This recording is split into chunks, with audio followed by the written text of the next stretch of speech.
Welcome everybody. My name's Helena. I'm the Managing Director of the Luxury Network in the UK. And today is the first in the series of webinars in association with Euromonitor International. As we all know, the luxury shopping behaviour, channel dynamics and travel plans are seeing huge hits as a result of the COVID lockdowns, as well as the closure of selected retailers, businesses and luxury hotels.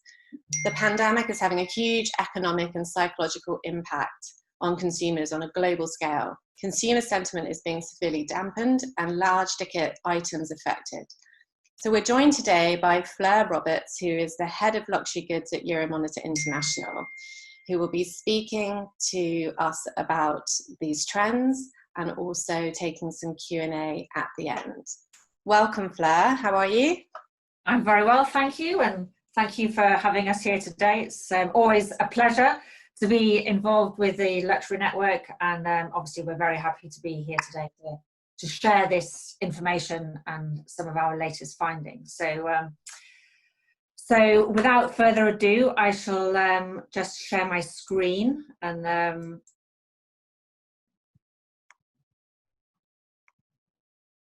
okay, perfect. Okay, so just to give you an overview of today's presentation. The new outbreak of coronavirus is forcing companies to rethink almost every business model. It's becoming increasingly difficult for luxury players to keep up with how the industry is evolving with the virus and how consumer activism, behavioural changes and technology are reshaping now, but maybe more importantly, how they will evolve in the future. Indeed, uncertainty remains the new rule. Today, we will look at some of the trends that we are seeing now that may offer some clues to the kind of strains the industry will be facing in the short term. So, first of all, to really fully appreciate the current situation, I think we need to address where the luxury industry was before the outbreak took place. So, in recent years, the luxury industry has faced looming threats of a trade war, increased global economic uncertainty, shifts in consumer behaviour and values, and huge advances in technology. Together, this has led to significant challenges across the luxury landscape. However, nothing in the modern evolution of the luxury industry compares to the global disruption that we are now facing. By the end of last year, as we can see here, global sales exceeded the $1 trillion mark, with additional 3% growth that was expected for this year. To make matters worse, the global economy overall was already facing weaknesses, or it was already weakened, with limited room for fiscal manoeuvre. So, looking at where the luxury sits next to other key industries, consumer confidence has undoubtedly been hit. Many fear contagion in the retail space, whilst others see little or even no point in buying luxury goods, as they see no opportunity to use them in the foreseeable future. And whilst maybe the more wealthy or the high net worth individual consumers of the world may not be feeling as squeezed as those in lower income groups, with a prolonged global lockdown, big spends on all discretionary items might actually not be in keeping with current customer sentiments. To this end, we are seeing many consumers holding back from making purchases altogether.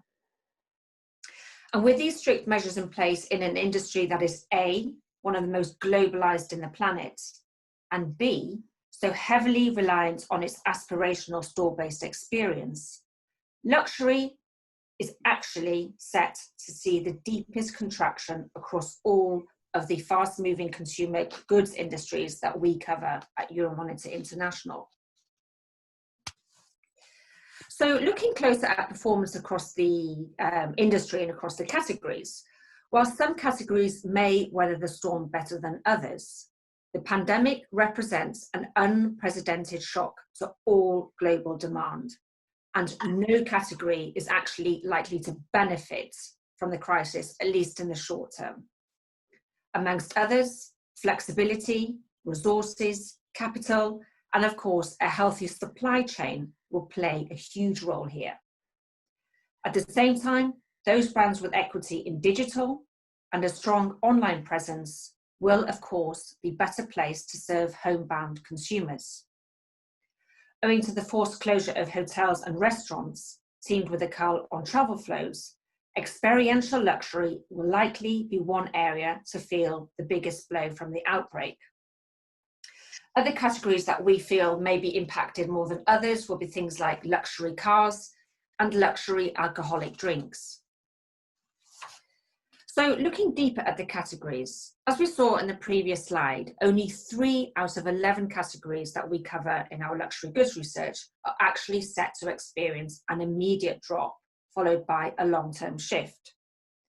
But together, these categories actually account for a massive 68% of all luxury sales.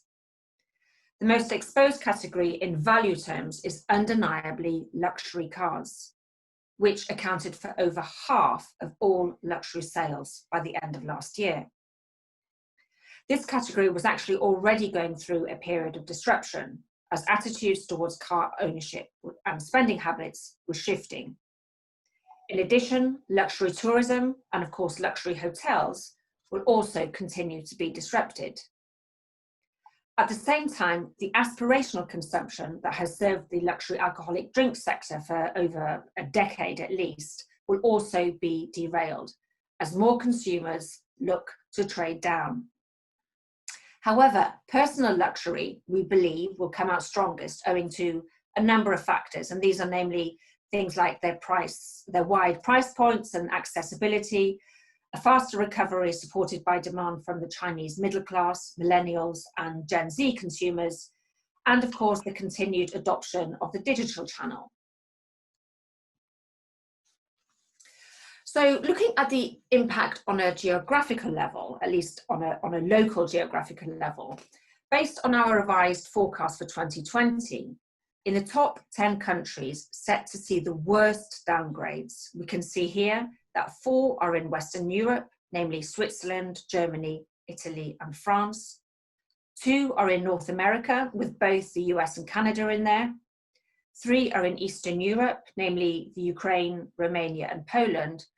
And maybe surprisingly, as this is where the outbreak in theory took place, just 1 is in Asia Pacific, namely China. However, if we look at where we are on a regional level, this actually tells a slightly different story. So if we first look at the state of play before the outbreak took place, as we can see here, Asia Pacific led in global sales with over $400 billion by the end of last year. Sales here were actually set to surpass the $600 billion mark by 2024. China's luxury spending alone actually made up 68% of sales in Asia Pacific and an estimated 28% of all global spending.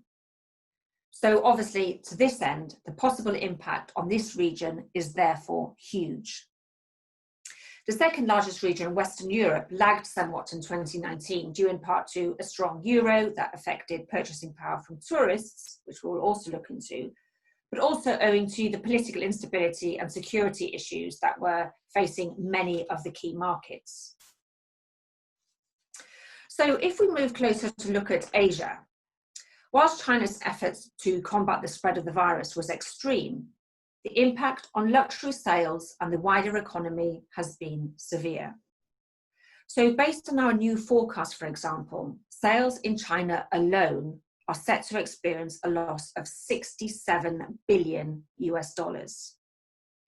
And although there are signs that consumers in mainland China are returning to the stores, China's neighbouring countries have also been severely hit, with uncertainty now facing all markets across the region. Hong Kong's luxury market, for example, was already suffering following the protests that were taking place last year. And expectations for the region overall is driven down further by a cull in travel flows, especially from mainland China. That said, this in itself actually may be leading to some green shoots. So whilst the Chinese are slowly returning to the stores and spending again, China's home markets may actually benefit, as demand shifts back to mainland China, as opposed to shopping abroad. In markets like South Korea, there's also evidence that consumers are choosing to shop for luxury at home in exchange for spending on travel. And new discount measures are also being put in place to deal with surplus stock. So this idea of what we're now kind of being heard more in the media being called revenge buying or revenge spending is likely to be present in other markets as well, as they too start to open up. So looking at North America, valued at over 210 billion US dollars by the end of last year, the US was the world's second biggest luxury market after China. However, the US economy is set to face its deepest recession since the Great Depression. This will, of course, lead to a notable change across the entire luxury ecosystem, with our new baseline forecast suggesting a decline of minus 25% in the US for 2020. So if we just take this number alone, this would result in a massive loss of 52 billion US dollars for the year. And here again, the decline in tourist spending is already under intense pressure. The outlook for Canada also remains bleak, with downgrades actually, as we can see here, close to that of the US. And again, the only green shoots here are really that much like China, the US and Canada have strong e-commerce platforms, but these alone won't make up the difference. So if we move on to look at where we are in Latin America, the region overall had already been facing a difficult time, both politically and economically. But things actually were picking up, especially in key markets like Mexico and Brazil. In fact, one of the biggest success stories that we were listening to or hearing about last year was that Brazil had actually returned to growth, and GDP across the region was set to rise by 13% in the next 4 years. At the same time, regional sales in luxury was set to rise by an impressive 22%. And whilst Latin America may fare better in terms of downgrades compared to other markets, the crisis actually spells really bad news for regional developments, with contractions of between 5 and 7% across the countries or the region's leading markets. Sales of personal luxury goods across Latin America will be impacted further, owing to the heavy reliance on store-based channels, but more importantly, the lack of digital presence.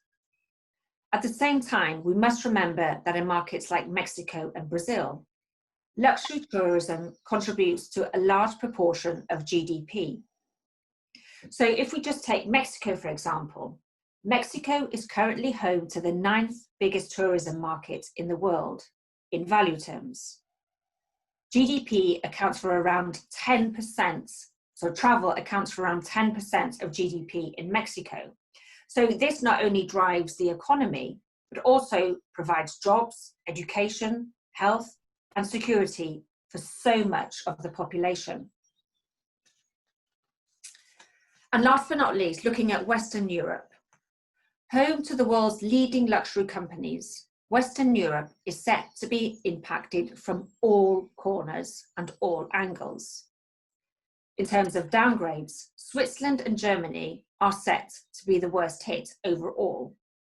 And this is thanks mainly to a cull in Swiss watch buying and German car manufacturing. However, the outlook for leading fashion markets like Italy, France, and the UK also remain bleak, as together they all play a role as producers of luxury goods, but also as hotspots for wealthy tourists. Indeed, in 2019, Western Europe was actually the world's largest source market for travel. But the lack of demand in travel flows will now severely affect both the sales of actual luxury goods, as well as sales in luxury hospitality and the luxury travel market overall. The UK's market actually may feel stronger aftershocks, as it has both COVID-19 and post-Brexit issues to contend with. Similarly, France has also been through its own, its own political disruption following the yellow vest protests, which we saw hitting the streets of Paris last year.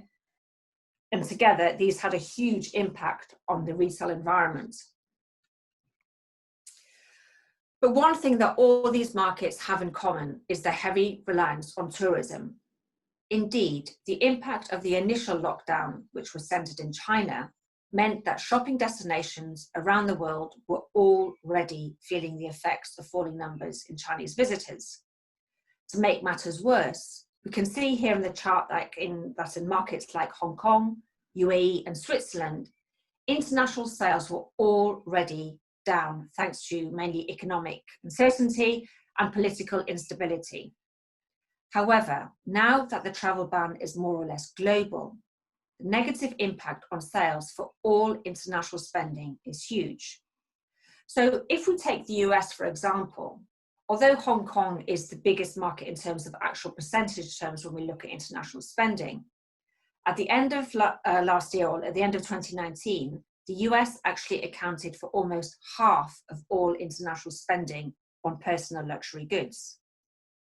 But under our new baseline forecast scenario for 2020, international arrivals into the US are set to be down by minus 25% by the end of the year. This will, of course, have a huge impact on international spending, but again, will also affect sales from hotels. So if we move to look at some of the bigger forces at play, so we had already identified 4 broad trends that were reshaping luxury, and this was before the outbreak took place. So these were things like digital drivers, wellness, the experience more trend, and sustainability.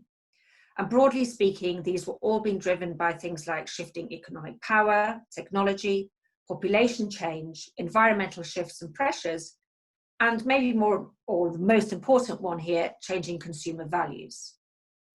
But as the virus continues to spread globally, lifestyles are being turned upside down, and changes in consumer values and priorities are shifting and causing even further disruption.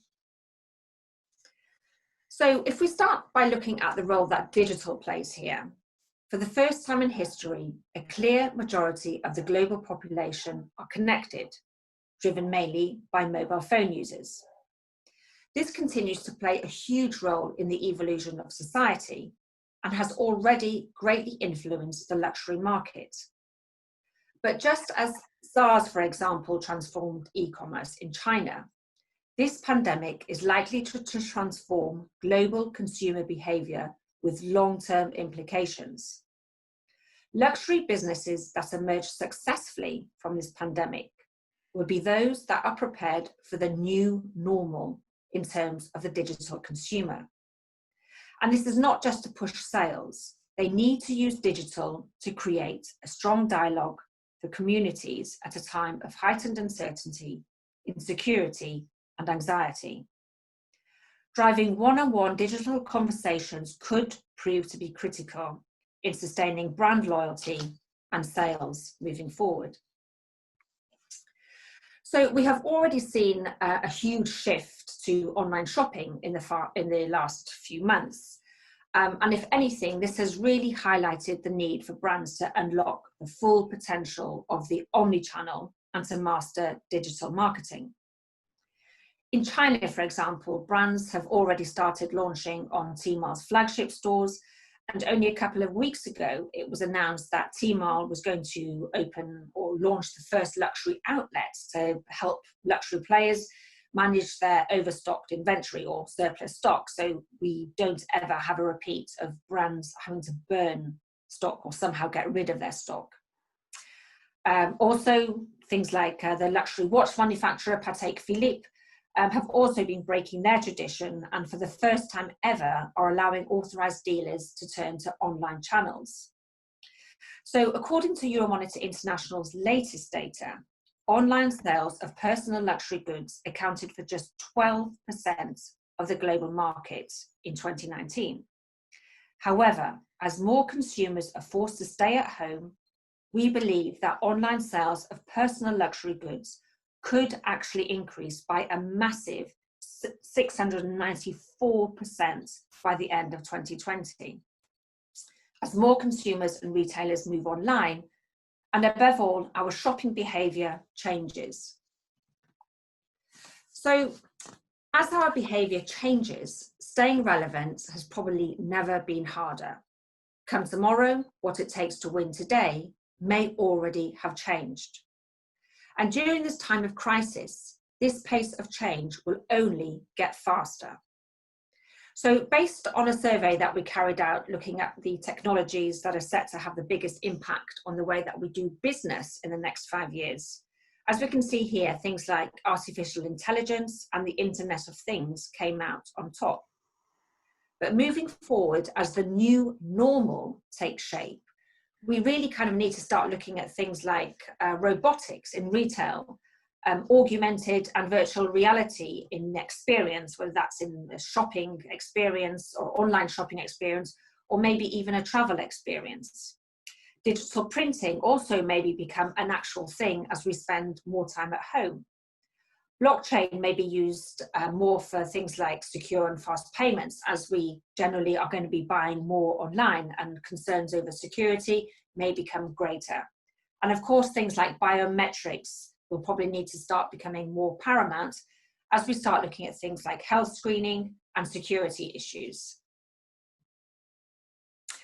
And looking at these technologies, so this is precisely what we're already now seeing taking place in China. So one of the biggest pain points in digital retailing is what's called the last mile delivery. So that's your UPS or your post delivery person. And this is really kind of an issue when we look at things like service and speed, but also in terms of its impact on the environment. But with this pandemic, concerns for health and safety are now adding to the mix even further. So China, for example, have already started using autonomous vehicles with robot retail making an appearance for the first time ever. So this in itself is the most extreme form of contactless retail, as it removes humans entirely from the supply chain. It's of course a long way off for the luxury sector, and we may actually never see this happening within the luxury retail environment. But brands that do look to invest in robotics now not only provide a possible solution for the future in terms of health and safety, but will also meet convenience and environmental needs as our demands as consumers become greater. So if we move to look at another example here.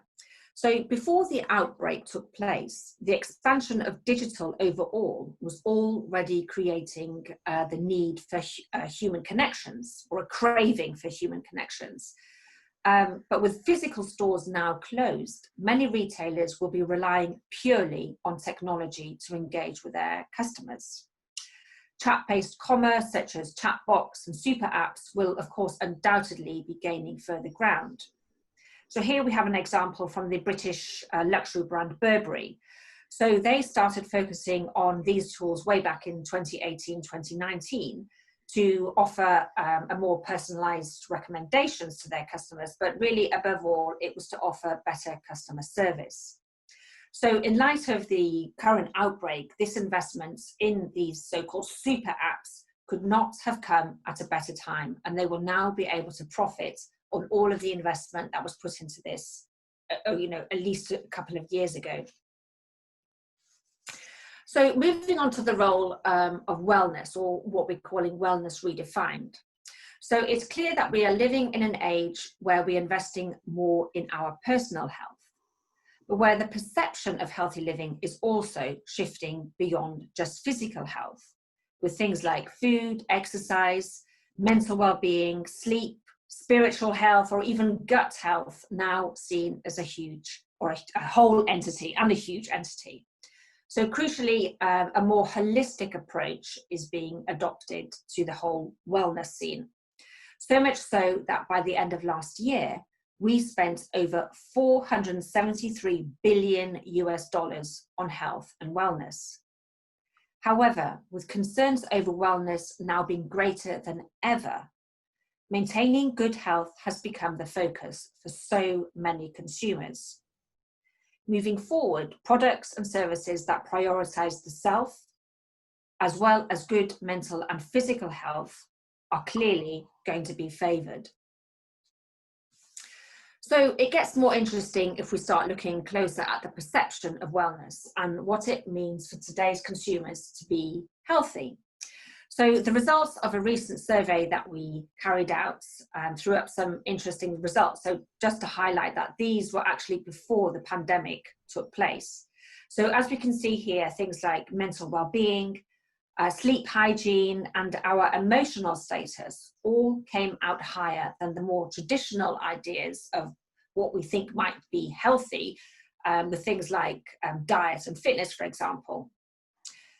But these results could not be more relevant now than ever before as we manage feelings of anxiety, stress, information overload, and generally feeling out of control. And more consumers are now turning to self-medicating and using things like immune and mood-boosting ingredients such as herbal products or CBD, joining social networks to fill their social gaps, or taking part in the numerous online fitness and yoga classes which are now available, as well as using things like relaxation and meditation apps. So just looking at some examples, so we have a nice example here from the luxury hotel and resort Six Senses. So what they're doing is offering help from their in-house experts and wellness gurus to help their communities stay well with their At Home with Six Senses project. So this includes a range of content that global communities can, of course, tap into remotely from their homes, and follow the 6 pillars that they have of health, which are mindfulness, eat, sleep, move, live naturally, and connect. And really the aim here is to remain solution orientated and support their customers' physical and mental well-being. So just looking at another interesting example, so we're clearly seeing a new wave of self-improvers that are looking for personalised and flexible fitness solutions. And much like we've already seen in e-commerce for personal luxury, those brands that have embraced innovations in fitness tech are now thriving. Indeed, the global digital fitness market is booming as fitness moves further up the scale. Internet activity or internet connectivity and streaming, of course, has led to the huge rise of at-home luxury fitness. But if we take the luxury brand or fitness brand Peloton, for example, as we can see here, so they provide both the luxury equipment and the actual live online classes. So despite the plunges that we've seen in global stock markets, Peloton shares have actually been rising since the outbreak, which in itself is extremely impressive. But we're also seeing other kind of luxury boutique fitness gyms moving into this space. So whilst the likes of Cycle London, for example, already started moving classes online, which were in theory free, or members were allowed to make donations, they've now actually started launching cycle classes where you actually have to buy the spinning bike to take part in the class. So, I mean, that in itself, I think the bike costs about £2,000. Similarly, we've also just recently learned that SoulCycle are also moving their classes online, again, obviously with the purchase of the bike. So I think this is something that we are really going to see more moving forward, and hopefully the long-term benefits is that all of these boutique gyms and fitness companies will actually benefit in the long term from this. Another interesting example, and possibly the epitome of at-home luxury, is the growth that we're seeing in home spas and wellness suites. So what was once possibly the reserve for the very best luxury spas and luxury hotels in the world is actually now moving into the home. So here we have an example from a company, or it's a company called Clafs and Gunskog, that they provide these services. So they're already expecting to see further accelerations on the back of the pandemic. as wellness, but also health and safety become more pronounced and move further into the home. So looking at experience, so as I mentioned earlier, there is a fundamental shift taking place in consumer values towards experiences over actual luxury goods. So luxury overall is becoming less about material goods and more about acquiring meaningful experiences. In fact, in a recent survey that we carried out, 60% of high-income earners said that spending money on experience was actually the most important thing, or they felt it was more important than spending on luxury goods. Similarly, 50% of high-income consumers said they actually value online virtual experiences. Moving forward with digital, obviously, this is very positive. But what has emerged more clearly with the outbreak, though, is that the experience of digital shopping will improve considerably. Indeed, augmented and virtual reality combined with holographic experiences will transform the online shopping channel by placing consumers in quasi-physical store conditions. At the same time, brands will need to secure high quality and meaningful experiences across all channels. Luxury experiences will be more focused on the at-home universe, and this is something that we believe will probably be one of the most pronounced areas when it comes to experience. So looking at experiential luxury, as we call it overall, so we can see here that the global experiential luxury market was actually set to reach in excess of $60 billion by the end of this year. However, as we've already seen, as travel continues to be hit, luxury will have to embark on mobile and digital first experiences. But whilst these services have been severely impacted, many hotels and restaurants are now focusing again on the home delivery service and providing online tutorials on how to replicate the whole luxury hotel service at home. So looking at the role that travel plays, of course, when we consider the experiential luxury category, this plays a huge role here. And with global travel flow set to contract by minus 25% for 2020, the implications for the experiential luxury markets will be huge. Whilst we do expect the travel markets to maybe start picking up a bit in 2021, uncertainty will remain. An increase in protectionism, amongst others, will be one of the biggest challenges as we move forward. And of course, going back to the issue of China and the Chinese consumers in particular are paramount to the health of the industry. But as I already mentioned, many purchases will now move away from abroad and will happen in mainland China.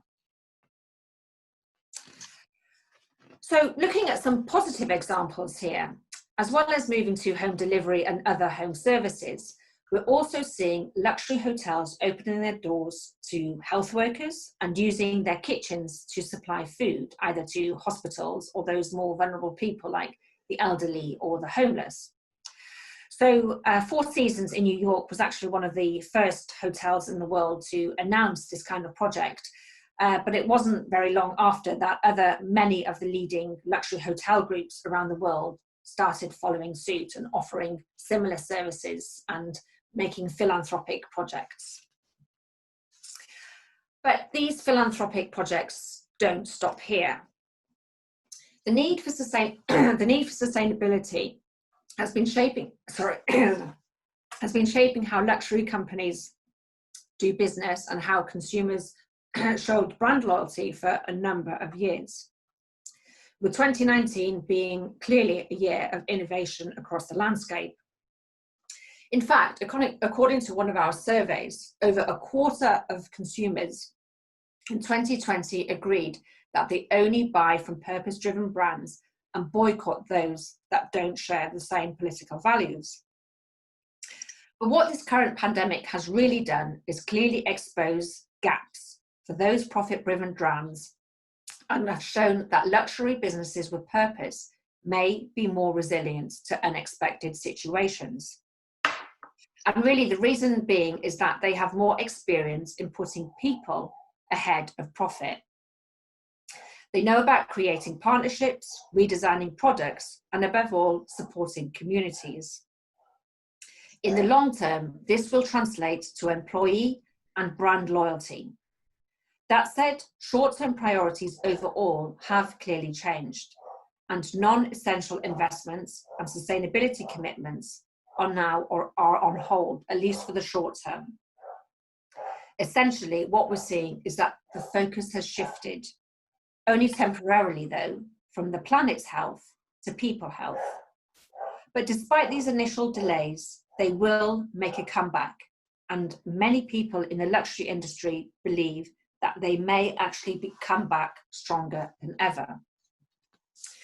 So looking at how the industry has been responding here, luxury corporations have actually responded very quickly, taking urgent action. And this amazing response really shows that business as usual can be disrupted for good. It also offers companies an unprecedented opportunity to really put purpose-driven leadership into practice, and above all, lead by example. So LVMH, for example, I'm sure many of you are aware that they've been shifting their manufacturing lines to start producing things like medical equipment and PPE. So they changed one of the many things they did was to convert one of their fragrance factories to make hand sanitizers.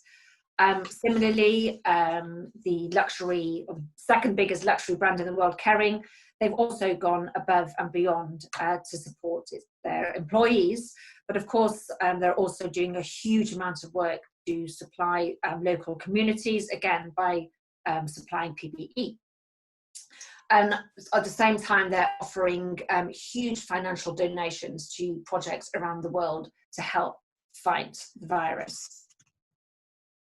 So just to conclude, 2020 is expected to be a year of global recession. Even when the lockdown and social distancing measures are lifted, many countries will be experiencing deep recessions, and consumers across all income groups will be feeling the effects. That said, luxury sales are likely to bounce back in the medium term, especially for luxury or personal luxury as pent-up demand sets in. However, brands do have their work cut out. Staying relevant and becoming more customer-centric will be paramount. Expanding price points to reflect the reduced spending power of many middle-class consumers may be a way forward. There is hope that this crisis will inspire the world to work together to find a long-term solution to both environmental and global health problems. Unique luxury services and products that offer a sustainable angle will therefore be key. Other strategies will include things like providing a seamless omni-channel, authenticity, exclusive experiences at home that many can't buy, and above all, promoting health and wellness. And last but not least, establishing and maintaining empathy will increase in importance. Millennials and Gen Z consumers in particular will want more open and honest communication. The emotive and human elements of virtual conversations is, of course, not to be ignored, as this will ultimately create long-lasting connections with brands. But as luxury becomes more engaging and personal, the human element has never been more important. Thank you very much. So I'm now going to put my video back on. Thanks so much, Fflur. I think that was a really insightful presentation. I'm now going to open the floor actually to some questions. So if anybody would like to just write in the Q&A anything they'd like to ask Fflur, I can send them across to her. But in the meantime, I've got a few that have come through already from our international offices that perhaps you can help answer. You mentioned China was becoming well, much more domesticated because of the virus. So there's obviously, that's a big market for luxury brands. So how would you envisage those brands actually reaching that consumer base from the international perspective? So how do you think the brands will have to do that? Will that be through digitization much more, or would they be opening many more stores there, or how do you feel that would happen?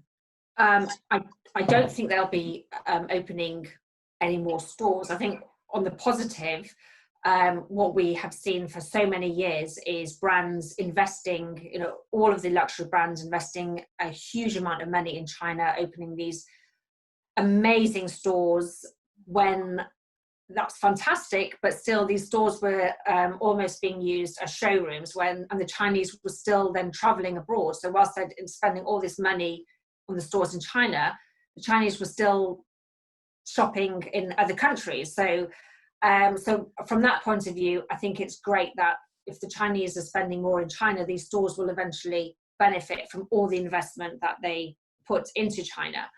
I think we will probably see more brands being forced to go online or digital. So most of the brands that fall under LVMH or Kering, for example, they already have very strong online platforms.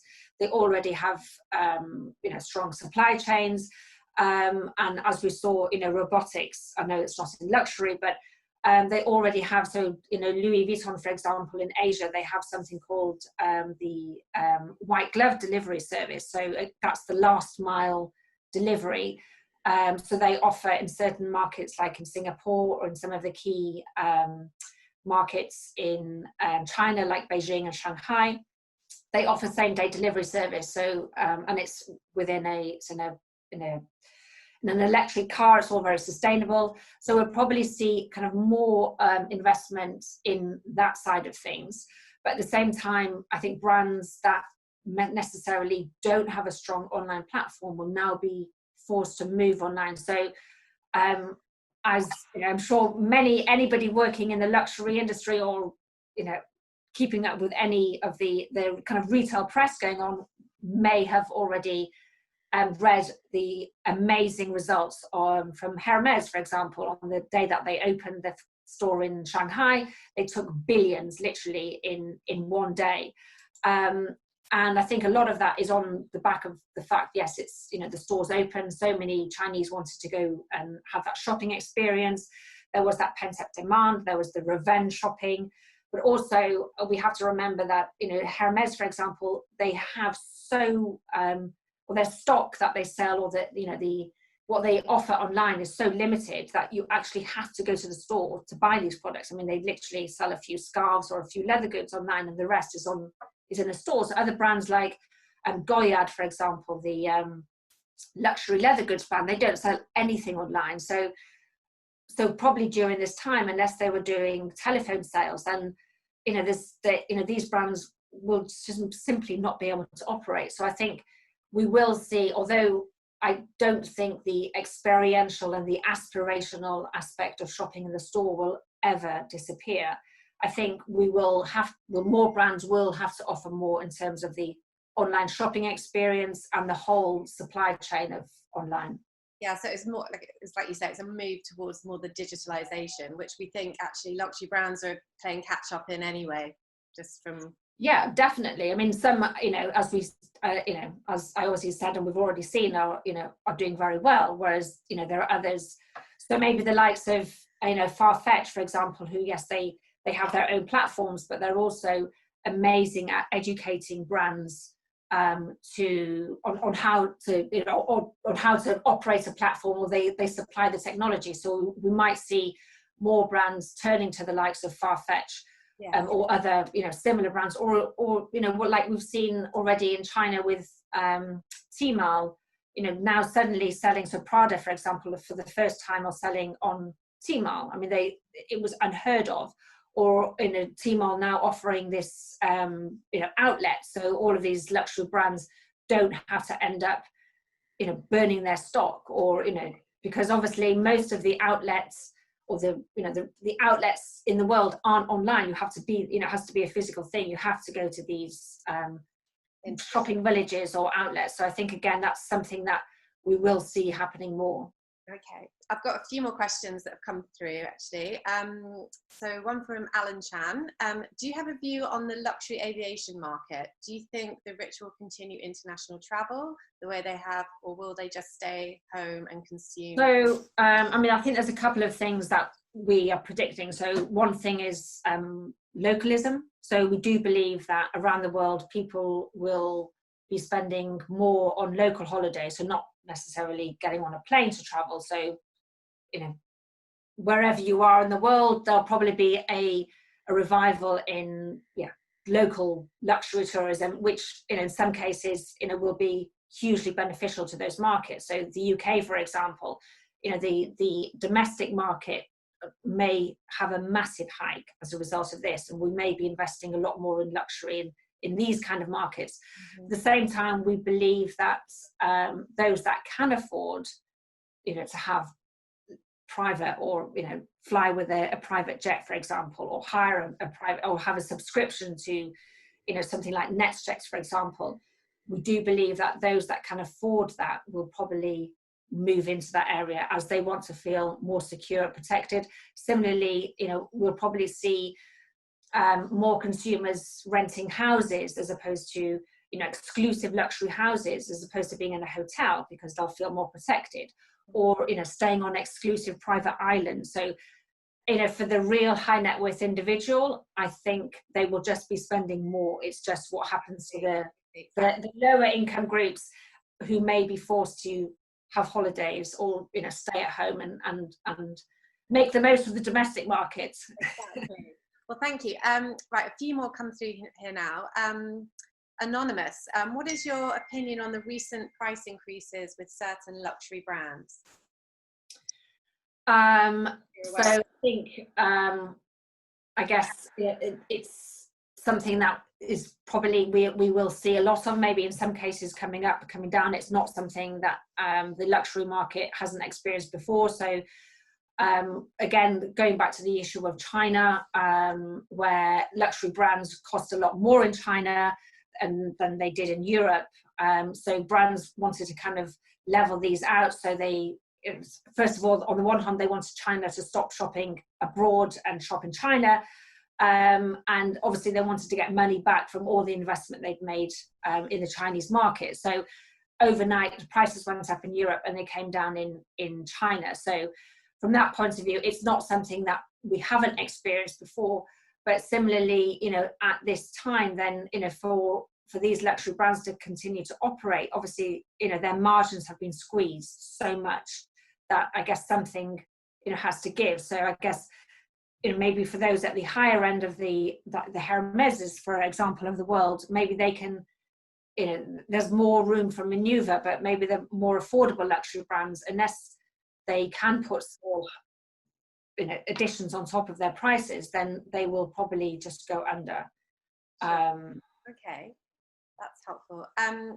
One from Emmanuel Saban.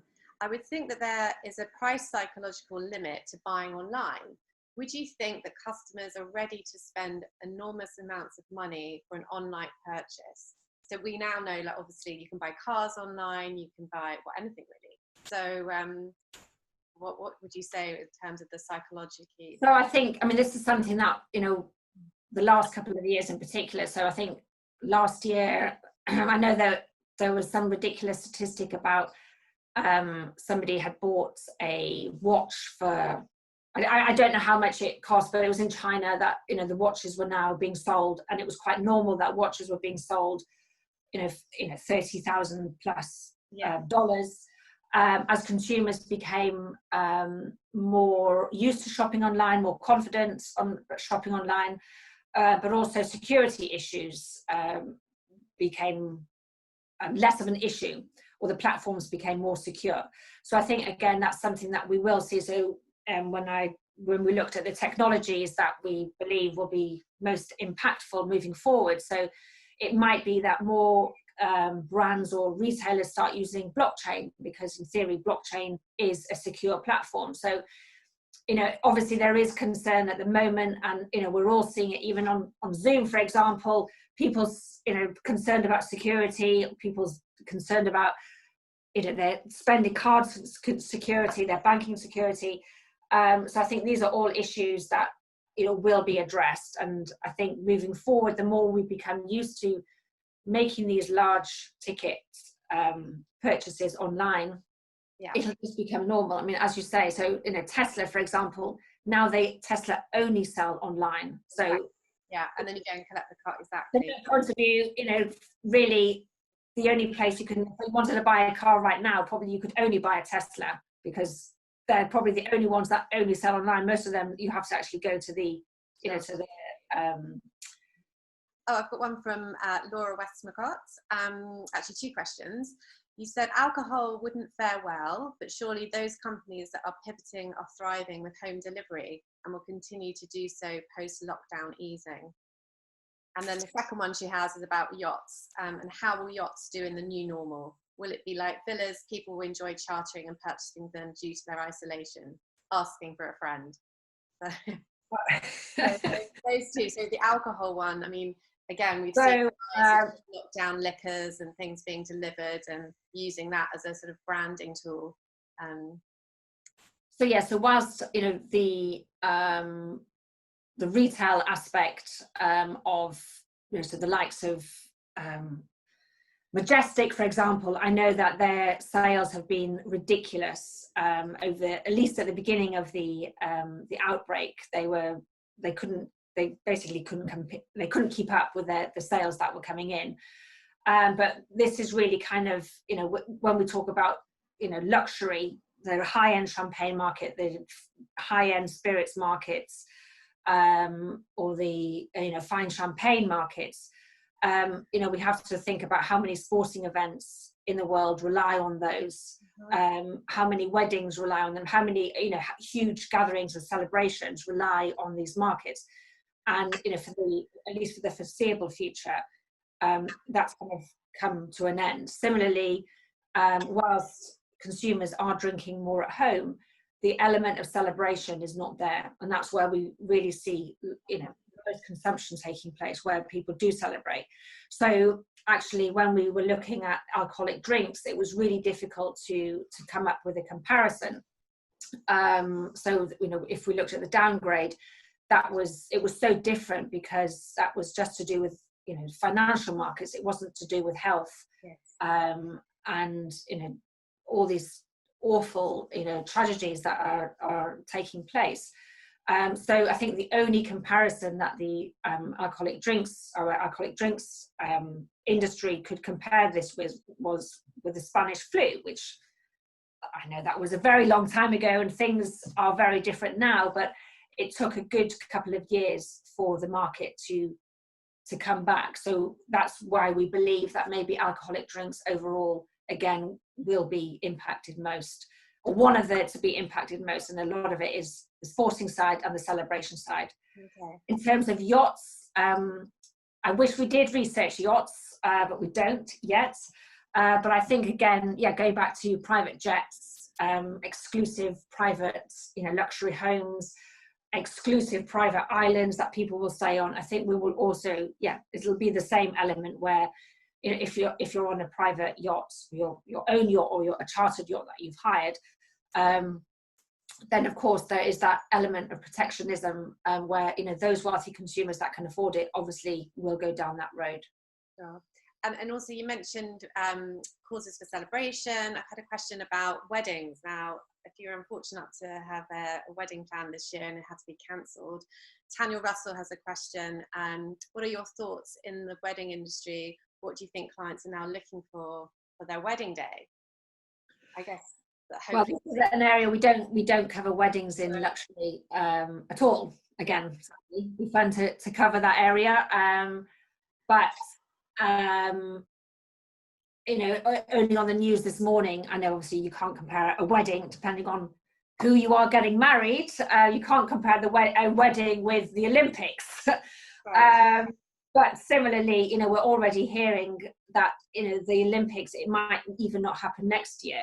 So I think the more that people hear, you know, that all of these major sporting events are not going ahead, and how much of an impact that's going to have overall on the travel market or the experiential market. I think people are going to be even more concerned. So I would imagine that in terms of postponing weddings, if we look at the travel market and kind of put that in the same bucket as weddings, then we're probably looking at 2021 before people actually really start making plans. Yeah, absolutely. And taking wedding insurance out. Yes. It'll be great for the wedding insurance market. Absolutely. I have a question from Pascal Piper. How well are luxury companies prepared to engage in the new technologies like the apps and the virtual reality, etc.? Is that similar to like the digital piece, that they are starting to realise the importance of it and moving forward, that they will have to focus much more? So again, yeah, I think this is something, so whilst the likes of Burberry, for example, Burberry for so many years invested a huge amount of money on their in-store digital experience. So, they had things like magic mirrors, they had amazing digital acoustics in the stores. I know they did so much with social media and their digitals, and it was all about kind of the experience of shopping, as kind of, the actual experience of shopping. Or the physical experience of shopping, whereas they then realized actually they really need to go back to basics. And yes, this is fantastic having all this wonderful in-store experience, but actually what's really important, especially in the world of luxury, is customer service. And if a luxury brand can't offer a luxury customer service, or the highest level of customer service, then they're failing. So they decided actually to take out all of the in-store experience and just focus on the back end and go back to basics and put all of that digital into customer service. And I think this is, other brands have been doing similar things. I think this is something we will see more happening. Gucci, they only like a month after the pandemic hit, they started announcing that they were going to be offering digital sales consulting. So you could book an appointment with a sales associate, and I think this is probably something, at least for the short to medium term, that we will see more of.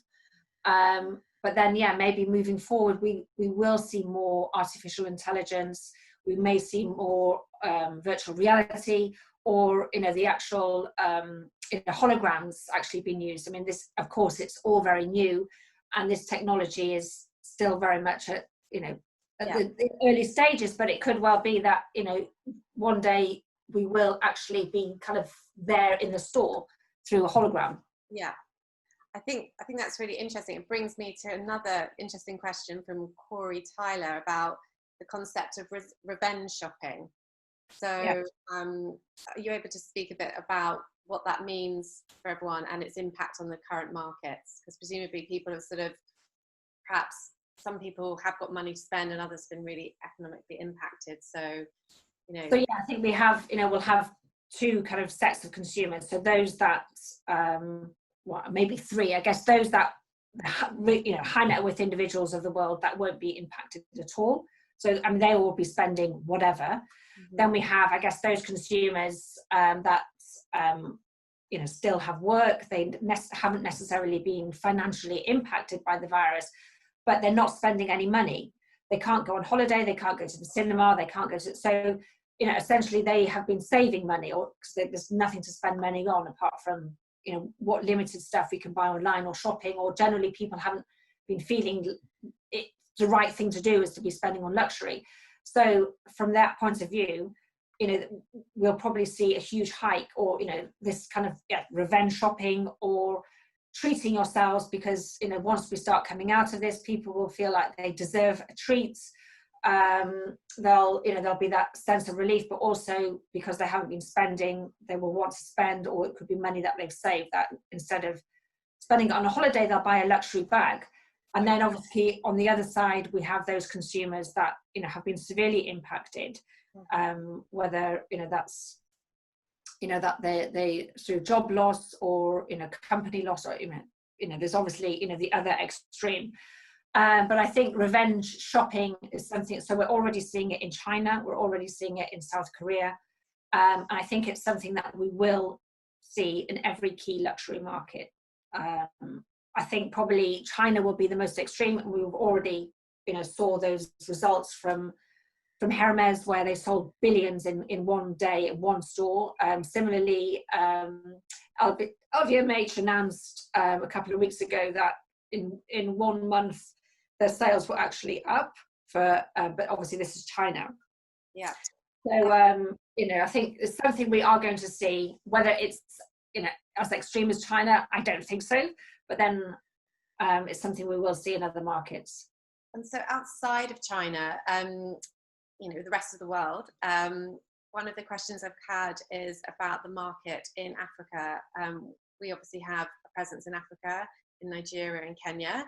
And just a question from Cass, who's our MD, wanting to understand what the outlook is for Africa. So in terms of the only markets we actually cover in Africa and Middle East at the moment are South Africa and the UAE. Mm-hmm. Obviously, we already saw that the market was being impacted in the UAE, and a lot of that was on the back of security issues or political and instability that people maybe were concerned about going there to shop. So although, having said that, lots of these, the Middle Eastern markets, rely heavily on tourism for shopping. So that's not great. In terms of Africa, I know South Africa, their tourist spend on luxury is actually quite high, because there's lots of markets, around South Africa where you can't buy luxury. So those that can afford it will go to South Africa to buy luxury. Similarly, if you look at markets like Nigeria, again, whilst we're slowly seeing the luxury market move into Nigeria, it's still very much a developing area. And again, much like the Chinese, even if they could shop for luxury in China, they choose to shop abroad. It's the same with lots of these markets in Africa where, there is a huge amount of wealth, but still, even if they could buy in their home market, they may choose to shop abroad because it's a status thing. But obviously, if they can't travel and they can't make these journeys to London or wherever it is that they go to shop for luxury, it might be that brands are forced to operate more in those markets. So it might be that we eventually see more stores opening in these markets, or it might be that the digital platform becomes stronger in these markets, and brands starts, because in some cases brands don't even deliver to those markets, which is obviously a massive problem. So even if you have the money and the platform is there, you can't even get the stuff delivered to you. So it could be that that's an area that really opens up, and then luxury brands and consumers benefit because they get to experience these products, and then the brands benefit because the whole ecosystem is opened up more. And just talking about the travel sector, I've got a question here. From Moshe Anwar. It's that experience of travel to an unknown place and buying from the fashion capital that China's consumers love. He would love to know your opinion on the effect of racism on the luxury industry post COVID-19.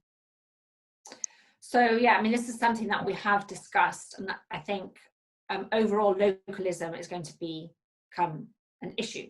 Mm-hmm. Whether that's localism in terms of the products that we buy, or we might start looking at more at where things are made, but also localism in literally becoming, I guess, more nationalized, but also becoming really concerned about who's coming into your country. And I think so. A few years ago, you might be walking in London, and the only people that you saw wearing face masks were generally consumers from Southeast Asia. And usually consumers in London, in particular from Southeast Asia, are going to be those with money. I mean, some of these markets, half of a large population don't even have passports. So just to have a passport means that you have money. So, we've gone from these consumers, I guess, being,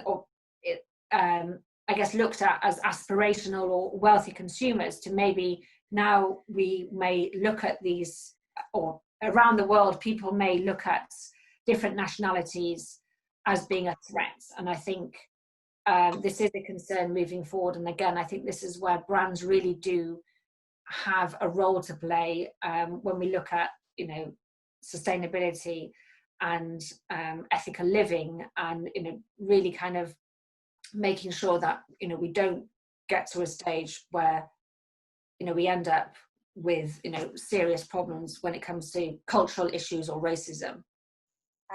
Just on the sustainability point, I've got a question from Fflur Roberts. His question is: the pause on planet sustainability towards investment in people's health, is this an employer brand strategy or consumer or both? So in terms of well, I think it's a mixture of both. Obviously, you know, we've gone from a world or a society where we were told not to throw anything away to suddenly, you know, everything now is disposable, because obviously we're using, you know, there's so much that, whether it's chemicals to wash our hands or hand sanitizers to, you know, wipes to, I mean, if you think of all of the PPE equipment that's being used around the world, you know, and it has to be thrown away for, you know, for health and security reasons.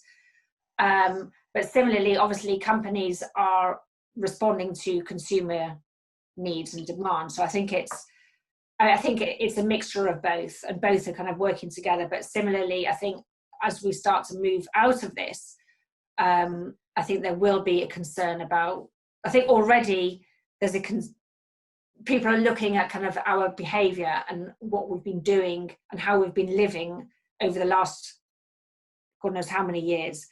And a lot of people are blaming the virus on our lifestyle and our habits.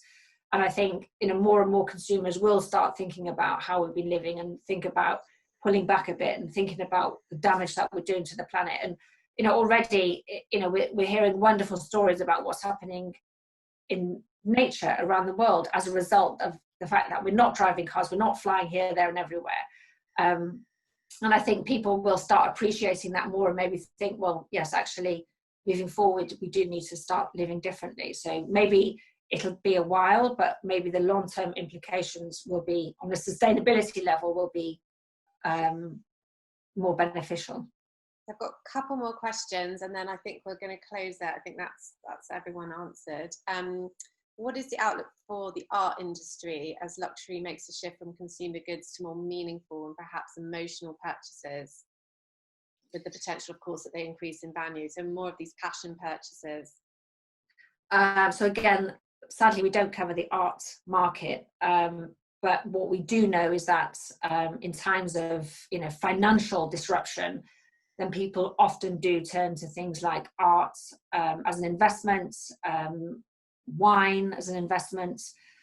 So it could be that, you know, once the art world starts opening up, or at least, you know, maybe not galleries, but auction houses start again. I mean, that's, you know, probably been a problem for them, because they, you know, you have to be there in person to go to these art. So it could be that, you know, we actually see people investing more in art moving forward, as opposed to in financial markets. So it could be that, you know, they benefit more. And yeah, I mean, as you say, it could be that people start appreciating things like art more than luxury goods or any throwaway item. Yeah.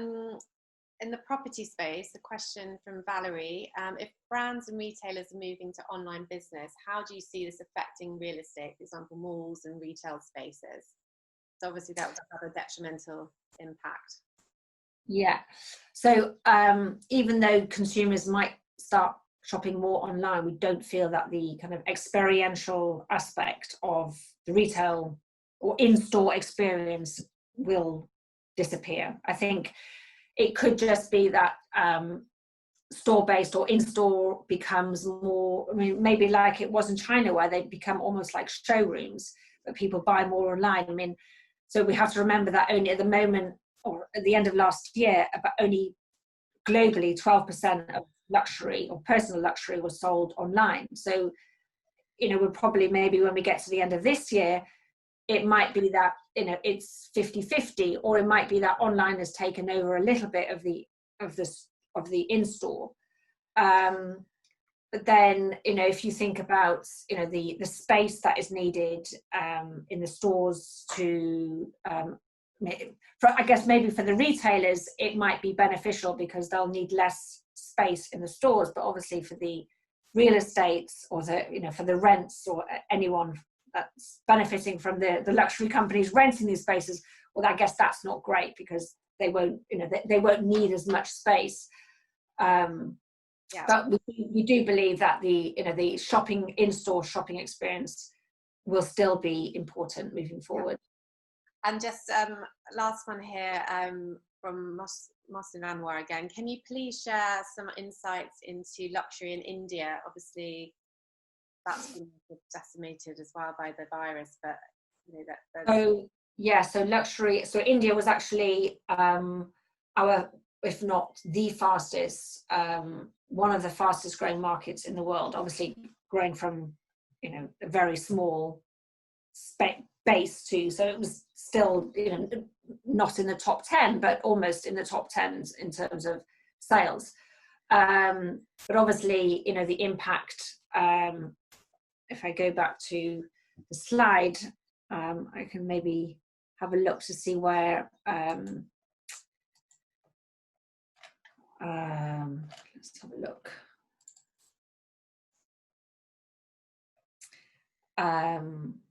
Is India on? No, so we don't have India. So it's not in the 20 worst downgrade. So from that point of view, it's more positive if you think so. Mexico is number 20 at -4. So I think we have maybe India at +1 or +2. So naturally, you know, it's gone from, you know, being one of the fastest in the world to maybe the less impacted. But again, that's because, you know, it's probably, the fall has probably been greater. But you know, every single market in the world has been impacted. Sure. Have you got time for a couple more questions? Because I think people are really enjoying what you have to say. I think probably, you know, in terms of India, I think any market that's developing. So if we look at, you know, Latin America, you know, only I think less than 1% of luxury in Mexico, for example, is sold online. But had these brands been more, I guess, active in their digital platforms, they would have done a lot better. So, you know, for these markets, you know, the store-based shopping experience is paramount. It's kind of almost that or nothing. So I think that's where, you know, suddenly in markets like India, where, you know, the infrastructure isn't there, they don't have necessarily, even if they have the platforms, the infrastructure isn't necessarily there for them to make the delivery. So I think that's where huge investment is going to have to happen. And it may well be that luxury brands, if they want to operate effectively in those markets, they will have to invest their money as well in order so that consumers can get their products. So it's probably going to be a two-way thing. Great. As I said, I think people are really enjoying this. I've got a couple more questions if you've got time to just quickly answer a few more. From Irene Ho, if a vaccine is found, do you think luxury consumer buying behaviour will resume for big ticket items such as automobile, private? So do you think the fact that there's a vaccine that was going to, you know, save everybody, it's going to impact their behaviours? I guess psychologically they're going I guess, you know, and I think, I mean, until a vaccine is found, I think, you know, every single industry is going to be impacted. Our behaviour is, there's going to be this element of protectionism either way. Yeah. But I think, you know, for some people, you know, consumer confidence has been hit so much that many consumers, they will be feeling the effects of this for years to come. I mean, if you think of how long it took for us to come out of the recession in 2008, you know, it wasn't really until 2011 that the markets started picking up. And even then, you know, some countries were still feeling the effect. So, you know, for those high income consumers or high, you know, high net worth individuals, it won't make much difference. I mean, if you want to buy, I guess, you know, the other thing is, you know, showrooms opening. So, you know, at the moment, it's very difficult to buy a luxury car, even if you want to, because you can't buy a luxury car online necessarily unless you're buying a Tesla.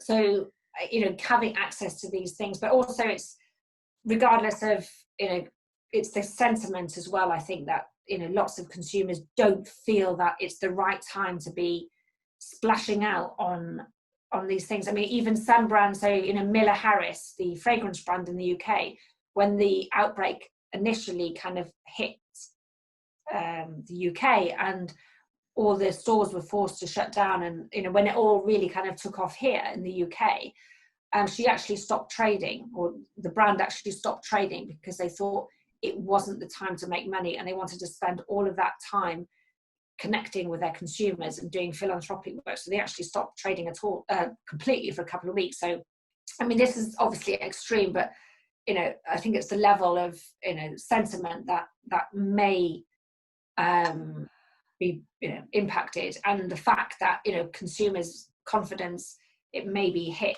for so long that it might be quite a few years before we start thinking about making big purchases. Okay. Well, speaking of big purchases, Alan Chan has a question. If you had 1 billion to invest in the luxury market now, which 3 industries do you foresee will experience the best chance for growth? Digital. Yeah. Okay. I'd probably put all my money in digital and in the kind of sustainability models, anything to do with technology and sustainability and digital. That's where I would put all my money. I wish I worked in digital. I would be probably a very happy lady right now. Brilliant. I think we've covered off all the questions that have been sent through on the web chat as well. But any others that people want to send through, then please do so to the email address that was on our invitation originally. Fflur, thank you so much. As always, really insightful and fantastic content. Really enjoyed everything you had to say. And for everyone else, thank you so much for joining us. Our next webinar is going to be in 2 weeks, on the 4th of June, again with Euromonitor, and it's going to delve a bit more deeply into the travel sector. So for anyone that wants to join that, then please do so, and we'll be sending out an invitation in the next week. Okay, thank you, Fflur. Thank you very much. Thanks, everybody. Bye. Bye. Bye. Stay safe. Bye.